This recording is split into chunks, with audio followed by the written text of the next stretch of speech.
Superstar बहुत सारे हैं लेकिन राजा सिर्फ एक। ये जवाब दिया सिद्धार्थ आनंद ने संदीप रेड्डी वांगवेक को जब उन्होंने स्पिरिट के टीजर में डाला था इंडिया बिगेस्ट सुपरस्टार प्रभास। और ये पहली बार नहीं, प्रभास वर्सेस एसआर के डिबेट चली हो। डंकी सालार के वक्त भी ट्विटर पर तगड़ा फैनवर हुआ था और एसआर के और प्रभास की दोनों के भी कल्ट फैन फॉलोइंग है। लेकिन बात करें क्या सच में आज के वक्त में प्रभास इंडिया के सबसे बड़े पैन इंडिया सुपरस्टार है? देखो, शाहरुख खान और प्रभास में बात की जाए तो नो डाउट शाहरुख खान को तुम्हारे 3 जनरेशन जानती है। तुम्हारे दादा को भी वो पता है, तुम्हारे पिता को भी वो पता है और तुमको भी वो पता है। तो इतने वक्त तक वो इस इंडस्ट्री में टिके रहे और उन्होंने वो सुपरस्टार की पोजीशन मेंटेन करके रखी। तो सुपरस्टार बनना बड़ी बात नहीं, वो पोजीशन भी आपको संभल कर रखनी पड़ती है। अदर एंड प्रभास बाहुबली से पैन इंडिया सुपरस्टार बन चुके हैं। करण जौहर ने कहा था कि सलमान खान, तीनों खान मेरे ऑफिस में आते, बॉलीवुड स्टार आते, लेकिन कभी मेरे ऑफिस में भीड़ नहीं हुई। लेकिन जब प्रभास मेरे ऑफिस में आया था तब पूरी भीड़ लग चुकी थी। लेकिन एक चीज समझनी पड़ेगी कि बाहुबली के बाद प्रभास सुपरस्टार हुए,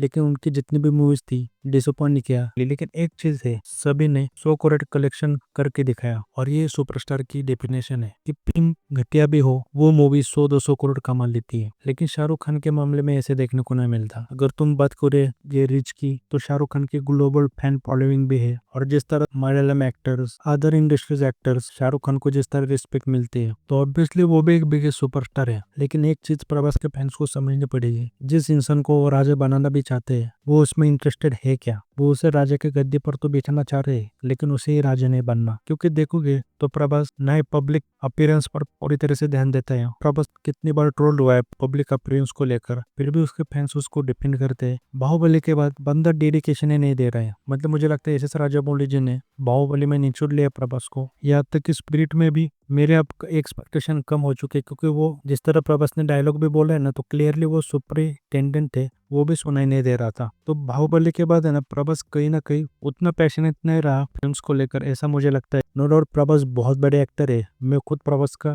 फ्रेंड रहा हूँ। छत्रपति ले लो, कई सारे मूवीज देख चुका हूँ। लेकिन प्रभास खुद ही स्टार नहीं बनना चाह रहा है। लेकिन वही पर शाहरुख खान देखोगे तो वो कहता है I am last of the star. उनका फर्म बेलबे है कि वही सुपरस्टार है और वो आखिर तक वही सुपरस्टार रहेंगे। और उसके लिए वो हर चीज करते हैं, पीआर करते हैं, पब्लिक अपीयरेंस देख लो उनकी, और मूवी में उनका डेडिकेशन देख लो, चाहे वो कैसे भी उनकी एक्टिंग हो। लेकिन पता चलता है बंदा पूरा पूरा डेडिकेशन दे रहे हैं। तुम किंग का टीजर ले लो या फिर पठान का, वॉइस मॉड्यूलेशन, अलग अलग तरीके से डायलॉग डिलीवरी, वो सब देखने को मिलता है। लेकिन हॉनेस्टली ये चीज माननी पड़ेगी कि बाहुबली के बाद प्रभास सिर्फ फैंस को ग्रांटेड ले रहे हैं और सीरियसली प्रोजेक्ट नहीं कर रहे थे। स्पिरिट में प्रभास को भी पता है कि उनका कमबैक हो सकता है, उनको भी पता है संदीप रेड्डी वांगा किस लेवल के डायरेक्टर है, इसलिए वो 100% देंगे और इसलिए सबको स्पिरिट से उम्मीद है कि उनका कमबैक होगा।